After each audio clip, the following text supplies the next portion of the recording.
Mengapa ada perintah Adonai untuk merobohkan tempat ibadah yang lain?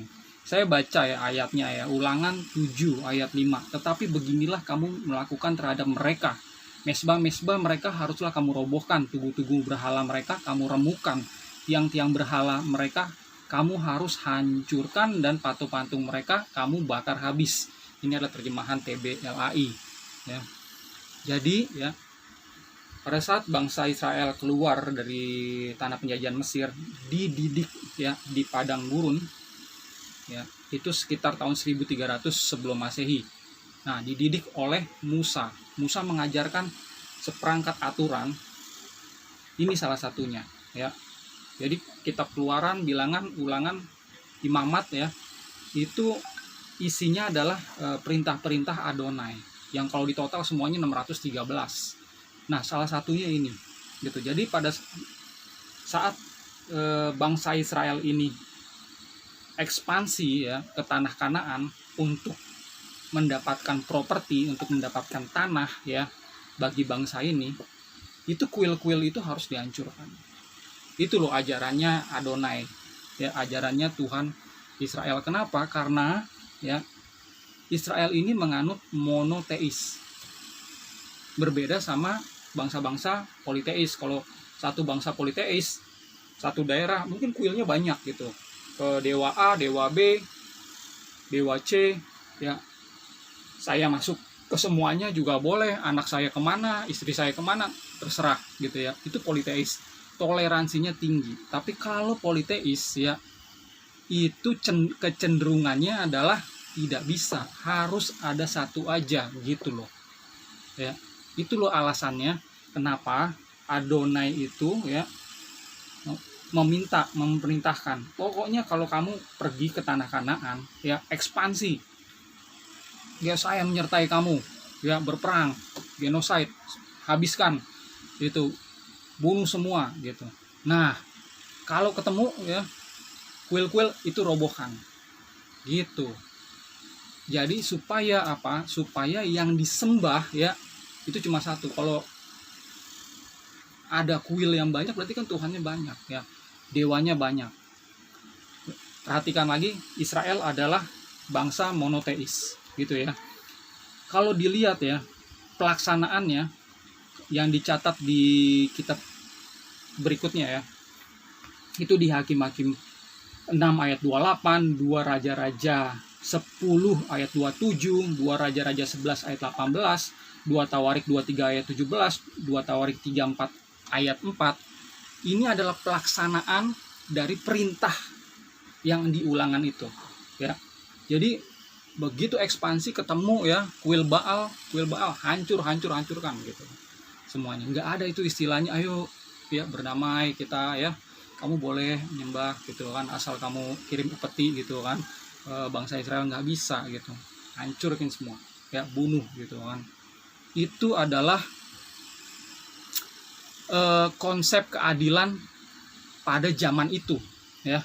Kalau bangsa ya itu tidak menjajah, mereka akan dijajah. Itu konsepnya. Kalau mau berdiri, mereka harus mempersiapkan pasukan, mereka harus bertempur gitu, mereka harus punya Tuhan yang membela mereka, karena bangsa lain juga punya Tuhan sendiri gitu kan. Jadi Tuhan kita berperang untuk kita juga. Nah gitu ceritanya ya. Nah jadi bangsa Israel ini pertama menang, wah gitu, ada ceritanya kan, Daud itu mengalahkan bangsa-bangsa gitu kan. Nah begitu setelah Daud ya, Salomo pecahlah gitu kan bangsa Israel ini gitu kan. Ada yang di utara, ada yang di selatan, gitu ceritanya ya. Nah masuk ke dalam sejarah berikutnya ya, masih berkenaan sama penghancuran rumah ibadah. Nah yang namanya bangsa Israel nggak menang terus ya. Israel yang di utara ya, dia itu dijajah, terus dia dijajah ke Asyur ya, lalu dia nggak balik gitu loh. Jajah, ada banyak yang mati di sana di pembuangan gitu. Nah tapi ada yang tersisa juga gitu. Nah mereka yang tersisa inilah yang menjadi cikal bakalnya kaum Samaritan gitu, kaum Samaria. Nah, bangsa yang di selatan, Israel yang di selatan ini, tanah Yudea atau Yahudi, ini juga dijajah gitu, karena kalah perang gitu kan, kalah perang sama bangsa Babylon, sama raja Nebukadnezar ya. Akhirnya abad 6 itu pindah ke sana, abad 7 awal sampai abad 6 itu ke sana gitu. Nah, dijajah di sana. Nah, waktu dijajah di sana, bangsa Babylon ini ternyata kalah perang juga sama Persia. Nah, Persia ini rajanya adalah Cyrus Agung, cukup toleran kepada bangsa-bangsa yang dikalahin. Mereka boleh menyembah Tuhannya masing-masing. Jadi bangsa Yahudi itu ya, yang di sana udah sekitar 60-70 tahun, boleh pulang gitu, boleh menyembah, membangun puing-puing Yerusalem, membangun puing-puing kuil Adonai ini di Yerusalem, boleh gitu. Makanya mereka pulang gitu loh. Nah, pada saat mereka pulang ya, ini mereka membangun peradaban yang baru ya. Nah, di abad 2 adalah namanya itu Yohanes Hyrcanus. Ini raja Hasmonean ya, orang Yahudi ya, bukannya orang Romawi, bukannya orang Persia ya. Mereka ini ya memaksa kaum Samaritan ya, yang di utara itu, yang punya kuil lain ya di Bukit Gerizim, itu dipaksa untuk ya beribadah ke Yerusalem ya, dipaksa untuk convert gitu loh, untuk menyembah sama-sama di Yerusalem. Nggak mau dong ya kan, orang Samaria itu atau Samaritan itu, mereka punya pandangannya sendiri gitu terhadap ajaran gitu ya. Jadi mereka juga memakai buku kitab 5 Musa, cuma yang lainnya mereka nggak pakai. Mereka menyembah Tuhan juga, tapi cara menyembahnya itu berbeda nih, ajarannya berbeda nih sama Yahudi. Tapi Yahudi memaksa, jadi hancur tuh. Tahun kapan? 128 sebelum Masehi, sebelum Yesus ya. Alasannya dihancurkan sekali lagi karena kaum Samaritan menolak untuk bergabung dengan Yahudi gitu loh. Ya. Jadi dulu sudah ada di padang gurun ajaran itu, terus pada saat ekspansi gitu kan, tanah kanan menang, hancur gitu kan. Nah, begitu kalah perang, nyusun peradaban baru, saudaranya sendiri nih dihancurin rumah ibadahnya. Kalau ya bangsa Yahudi ini menang perang gitu, mereka juga akan melakukan hal yang sama ya, akan melakukan hal yang sama gitu loh. Tahun 70 ya, bangsa Yahudi dikepung nih di Yerusalem sama Romawi, kalah dia kan. Tahun 132 135 pecah perang Yahudi Romawi yang kedua. Nah, pada saat itu dipimpinlah ya kan, dia nolak Yesus nih. Wah, Yesus bukan Mesias gitu kan. Pokoknya nih pengikut Yahudi yang terima Yesus ini udahlah gitu kan,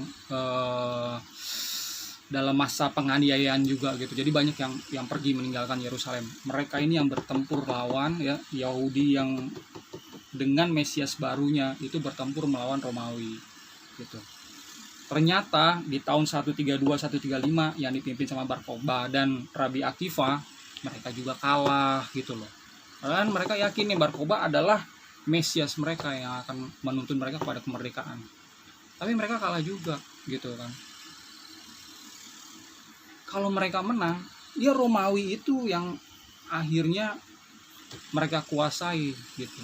Tanahnya Romawi adalah tanah mereka, dan di mana mereka berada, disitulah hukum Tauratnya itu atau Taurat Musanya itu akan dilakukan. Jadi nggak mungkin ada kuil-kuil Romawi yang dibiarkan, karena ya itulah Tauratnya mereka gitu loh. Sayangnya Tuhan tidak izinkan itu ya. Tuhan izinkan mereka kalah ya, mereka tersebar ke bangsa-bangsa sampai sekarang gitu loh. Di belakangan ya, abad yang lalu terbentuklah negara Israel. Makanya mereka pulang gitu loh. Ada yang tersebar. Nah, baik yang pulang ya ke tanah Israel itu dan yang tersebar, Yahudi itu masih melakukan hukum Taurat ya. Mereka klaimnya seperti itu. Tapi ini ada tapinya gitu. Hukum Taurat Musa ya, yang sentral peribadatannya di Yerusalem itu tidak bisa dilakukan sepenuhnya lagi. Makanya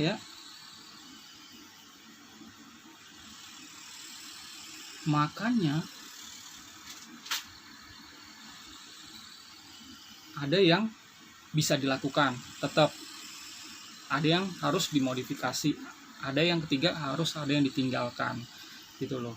Yang pertama yang tetap dilakukan ya menyembah Adonai ya kan, doa Simon Esri 3 kali sehari itu masih bisa.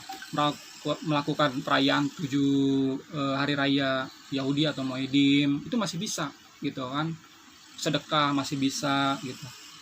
Yang dimodifikasi apa? Yang dimodifikasi contohnya adalah Sabat. Sabatnya dulu pakai kalender Yahudi ya, pakai sistem matahari bulan gitu ya.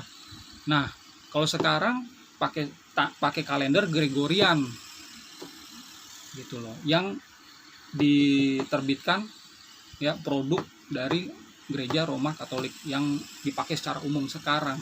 Nah, mereka pakai kalender Gregorian itu. Jadi Sabtunya tuh tetap Sabtu. Ibadahnya hari Sabat itu di Sabtu. Kalau pakai kalender dulu jatuhnya tuh bisa Senin, Selasa, Rabu gitu. Ya, itu yang sedikit itu yang dimodif gitu ya. Ada lagi yang ditinggalkan. Yang ditinggalkan itu apa gitu? Ya hukum-hukum rajam, hukum membunuh gitu ya. Itu udah ditinggalkan. Ya, mereka nggak ada ceritanya sekarang ya. Oh, ini rabi, lesbi, homo. Ayo rajam gitu. Udah nggak ada. Oh, ini melanggar Sabat gitu kan, Sabat kerja, rajam.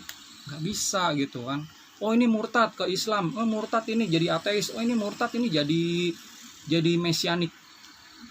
Ya, yang percaya Yesus, ayo kita rajam. Nggak bisa, udah nggak bisa. Termasuk ya merobohkan rumah ibadah. Mereka udah nggak bisa, nggak ada ceritanya Yahudi ya di Amerika, Yahudi di mana, Yahudi di mana, udah nggak bisa lagi. Dan saya bersyukur gitu. Kita bersyukur. Ini kenapa? Inilah peradaban manusia.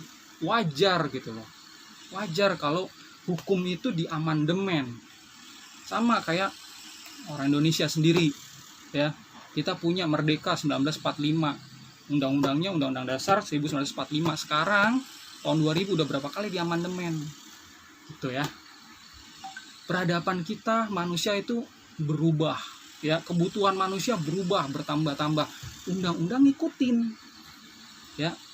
Kalau hukum Taurat ini untuk peradaban kuno 1300 sebelum Masehi itu dibuat. Sekarang bisa itu dilakukan. Bersyukur ya ada Yesus ya, Mesias yang datang. Dia merubah. Ajarannya kan kasih musuh. Kalau dulu kan nggak ada. Musa kan ngajarin kasihilah ya sesama Israel, ada 12 suku Israel kasih. Tapi kalau bangsa-bangsa lain bunuh, hancurkan. Ya, di tanah Kanan hancurkan semua, bunuh gitu. Itu kan ajarannya dulu. Nah, sama Yesus nih, Yesus berpikir itu udah usang. Harus ada yang baru. Ajaran kasih. Gitu loh. Makanya saya nggak mau dibilang ajaran Yesus itu ajaran Musa. Yesus itu melakukan hukum Taurat, saya nggak mau gitu loh.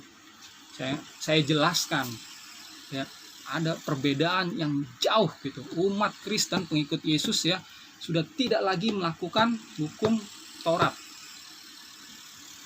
Gitu. Kalau mau melakukan hukum Taurat, wah, ya bahaya. Yaitu dia. Di video yang pertama saya udah bilang bisa dipenjara. Gitu, ya. Kalau dilakukan. Nah, orang Yahudi sendiri sekarang poin yang terakhir. Ya.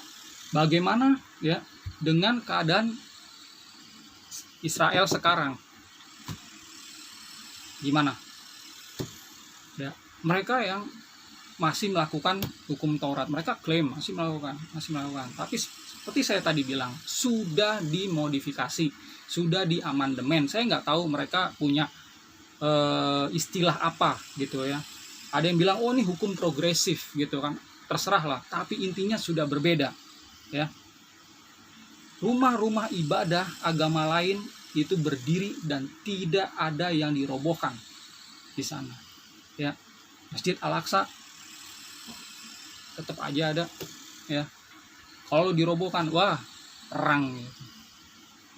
Terus di Yerusalem sendiri ada, kalau saya nggak salah hitung ya, di Wikipedia itu ada 28 masjid yang berdiri, masih berdiri ya, aman gitu loh ya. Saya bersyukur sama pemerintah Israel ya, kaum Yahudi di sana ya, damai, udah nggak kayak dulu lagi gitu ya. Itu bagus ya. Terus sinagog Yahudi yang percaya Yesus atau Messianic Jews gimana? Bermekaran. Semakin hari semakin banyak orang Yahudi yang percaya sama Yesus gitu. Mereka percaya, oh Mesias yang mereka nantikan sebenarnya adalah Yesus yang 2000 tahun lalu disalib. Makanya banyak yang percaya, sinagog mereka di Yerusalem itu banyak ya. Ada 50 lebih kalau saya lihat di website Kristen. Tapi saya belum pernah ke sana. Saya cuma ngelihat dari Google aja. Saya yakin banyak ya di sana. Teman-teman saya sendiri juga bilang demikian sih ya. Komunitas itu semakin banyak. Oleh karena itu ya, Yahudi ini sekali lagi ya, ini agama tribal ya. Mereka tuh bukan agama dakwah gitu ya, yang mau mengkonvert agama lain ke sini gitu ya. Jadi karena mereka bertahan, banyak yang ikut Yesus, muncullah gerakan Judaism Outreach gitu loh, yang diprakarsai sama Rabbi Tovia Singer. Kenapa ini mesti diadakan gerakan ini? Kalau enggak ya itu banyak yang percaya Yesus gitu loh. Gerakan Jews for Jesus ya. Wow, itu udah dari sejak abad 20 awal berdiri, dan sekarang itu di mana-mana, di Eropa, di Amerika, ya di Israel sendiri ya. Banyak yang convert gitu loh. Banyak yang percaya kalau ya Yesus itu adalah Mesias, Yesus itu menggenapi hukum Taurat. Yesus itu menggenapi Torah Musa. Udah nggak ada lagi tuh ya ajaran-ajaran yang tadi bunuh-bunuh terus robohkan rumah ibadah. Wah, itu udah nggak kepake lagi itu di dalam Tauratnya Yesus. Nah, sampai sini pengajaran saya. Sekali lagi ya, saya tidak bermaksud ya untuk membuat tersinggung saudara-saudara Yahudi ya. Saya menghormati semua agama dengan keunikannya masing-masing ya.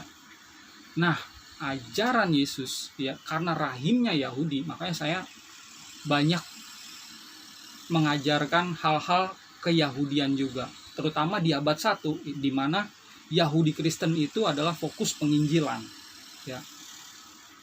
Adanya jemaat Yerusalem, adanya jemaat Nasrani, Ebionit dan lain-lain, itu adalah komunitas-komunitas Yahudi Kristen di abad 1. Nah, saya suka mempelajari itu. Oke. Itu aja dari saya. Kalau masih ada yang keberatan ya, kita diskusi. Bisa diskusi langsung seperti lewat telepon, lewat WhatsApp, silakan. Kalau mau kontak saya lewat telepon juga oke ya. Tanya jawab di bawah video ini juga nggak apa-apa ya. Kalau ada yang keberatan dengan pengajaran saya, namanya juga pengajaran ya, keberatan juga wajar gitu kan. Cuma itulah gitu pengajaran saya. Balik lagi ke judul awal, mengapa ada perintah Adonai untuk merobohkan tempat ibadah agama lain di hukum Taurat? Karena konteks waktu pada saat itu ya. Ini adalah perintah dulu ya. Kalau perintah sekarang udah nggak bisa ya. Rabi-rabi Yahudi ya, sudah memodifikasi ini. Nggak bisa. Jadi barang siapa ya ingin mencoba melakukan hukum Taurat apa adanya, itu pasti akan bermasalah sama hukum di negara manapun, termasuk di Israel.